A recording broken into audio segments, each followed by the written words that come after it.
portugueses, por que é que afirma que no Brasil se vive uma ditadura? É muito simples de você entender. Quando uma nação criminaliza a opinião, é a maior prova que o Estado democrático de direito está sendo jogado na lata do lixo. O ministro Alexandre de Moraes, da Suprema Corte, que comanda vários inquéritos de maneira personalizada, ele é que comanda, ele instituiu o crime de opinião ao censurar redes sociais, inclusive de deputados que estão protegidos pelo artigo 53 da Constituição sobre a questão de fala e opinião. Então, lamentavelmente, no Brasil, agora as pessoas estão com medo de falar, coisa que há bem pouco tempo ninguém tinha medo de falar. E agora estão com medo. Então, essa é a prova que nós estamos vivendo uma democracia que é uma farsa. Foi instalado o crime de opinião, que é típico de ditadores e comunistas.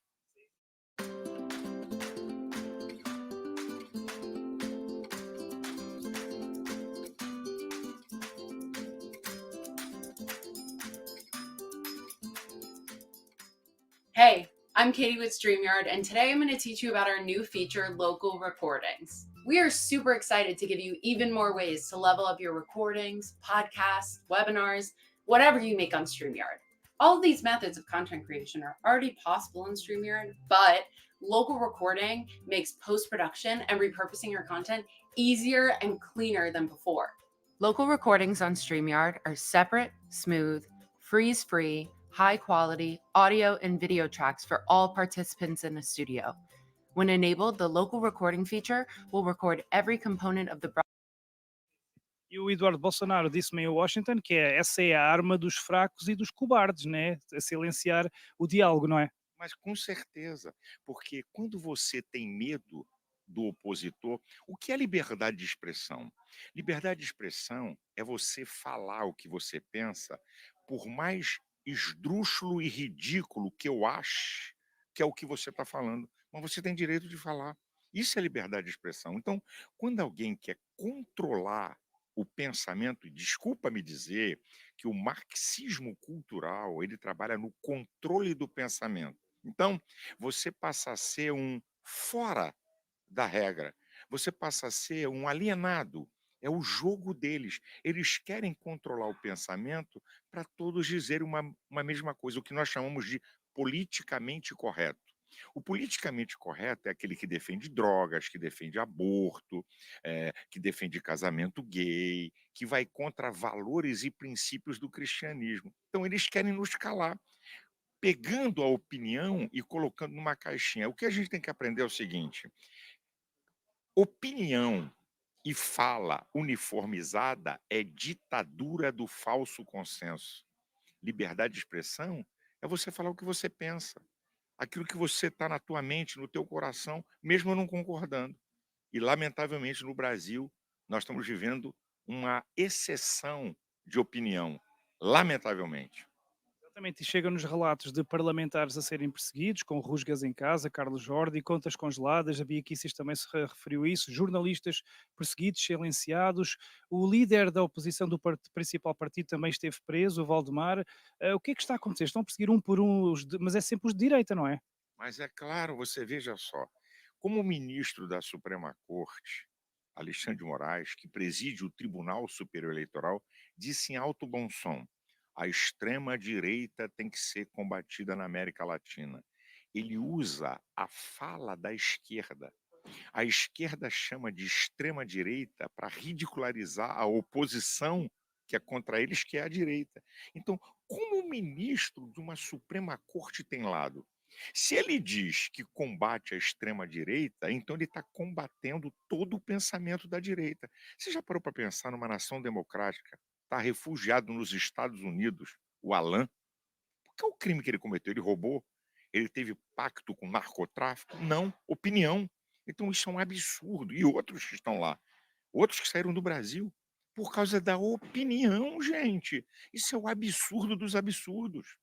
Não só o Alexandre de Moraes, também o Barroso disse que combatemos o bolsonarismo. Um ministro pode dizer isso? Isso, isso é a coisa mais ridícula que eu já questionei. Como é que o ministro diz que combate o bolsonarismo?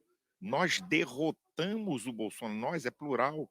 Então, aí eu fiz a pergunta num vídeo meu: se nós derrotamos o bolsonarismo e ele não foi candidato a presidente, ele não foi candidato político, então como é que ele derrotou o bolsonarismo? É uma pergunta, é uma indagação. Como?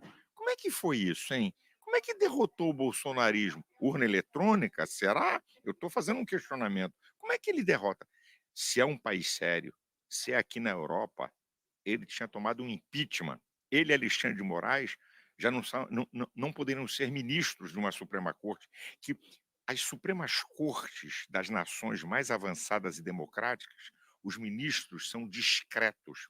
Sabe por que os ministros de Suprema Corte não abrem a boca? Porque eles precisam ser terrivelmente imparciais. E, lamentavelmente, no Brasil, viraram showman, viraram artistas midiáticos, alguns deles. Smart TV com o melhor custo-benefício é na Casas Bahia. Aproveite modelos a partir de R$ 1.099. Grandes telas de 65 e 70 polegadas, com a melhor definição. E agora estão a criar muita narrativa, insistir muito na narrativa do golpe. Como é que isso é possível? Se Bolsonaro até deixou o país e se ele quisesse fazer golpe era antes, enquanto era presidente, não é? Que história é essa da narrativa do golpe? A narrativa do golpe é a fake news, a maior da história do Brasil. Escute essa, minha gente. Quando você pega o depoimento dos militares e do ex-comandante do Exército, ele fala que Bolsonaro enviou um documento baseado na GLO, Garantia da Lei e da Ordem, artigo 142 da Constituição. Bolsonaro enviou um documento baseado naquilo que chama de Estado de Defesa e Estado de Sítio, do artigo 136 ao 139 da Constituição. Que golpe? Citar a Constituição é golpe? Isso é a maior armação. Foi a imprensa brasileira que colocou uma narrativa fake news, minuta de golpe. Não foram os militares, nenhum depoimento, ninguém fala isso. Então, querem incriminar Bolsonaro por um documento de consulta baseado na Constituição. É o absurdo dos absurdos. Desculpa a minha expressão, golpe porcaria nenhuma. O que nós tivemos no Brasil foi baderna, que a esquerda brasileira cansou de fazer pior, com gente ferida, policiais feridos e gente em estado grave. Então, isso tudo é falácia, é conversa para quê? Qual é o medo deles? O poder político de Bolsonaro. Esse é o medo deles. Eles querem travar na caneta, através de decretos, através de juízes que têm lado, travar Bolsonaro. É só isso, mais nada. Mas uma narrativa de golpe baseada também numa reunião que foi gravada, que foi tornada pública. Como é que isso era possível? Um golpe gravado e tornado público? Outra, uma reunião ministerial aberta, com gravação. E outra, em qual lugar do mundo tivemos golpes sem o poder de armas? Cadê metralhadoras, bombas, granadas? Não existe golpe de caneta e de manifestação. E outra, golpe é para derrubar um poder. Tem duas coisas num golpe. Ou quem está no poder manda fechar Congresso, manda fechar a Suprema Corte, censura a imprensa, bota as Forças Armadas na rua e toma conta do poder. E a outra maneira de dar um golpe é estar fora do poder e derrubar quem está no poder. Nenhuma das duas coisas aconteceram. Então, falácia. Falácia para enganar o povo com o apoio de uma imprensa corrupta, parcial, bandida e graneira. Com exceções, é claro, mas grande parte da imprensa está envolvida nessa vergonha. E desta perseguição, o grande alvo é o Jair Bolsonaro. Tornaram-no inelegível, mas eles não querem ficar por aí. O troféu máximo será prendê-lo. Sente que é esse o grande objetivo? Não tenho dúvida, só que o tiro, como a gente diz lá no Brasil, está sendo pela culatra. Estão dando tiro na cabeça, sabe por quê? Porque Bolsonaro se torna o maior cabo eleitoral da história do nosso país. Isso é a primeira coisa. Segundo, se prenderem Bolsonaro, vai virar mártir e herói. E outra, o que pode acontecer na nossa nação? Ninguém sabe. Porque numa nação democrática, o povo é o supremo poder. É o povo, não é Senado, não é Tribunal Superior, não é nada, é o povo. Então, imagina se esse povo brasileiro se revolta com isso. Onde é que nós vamos parar? E vimos também no 25 de fevereiro a força do povo e a força de Bolsonaro. Ninguém conseguiria, somente um homem conseguiria reunir aquela gente toda, não é? não tenha dúvida. Você vê que aquela manifestação, eu sou amigo de Bolsonaro, ele me respeita, eu fiz o casamento dele e tenho relação bem próxima com ele.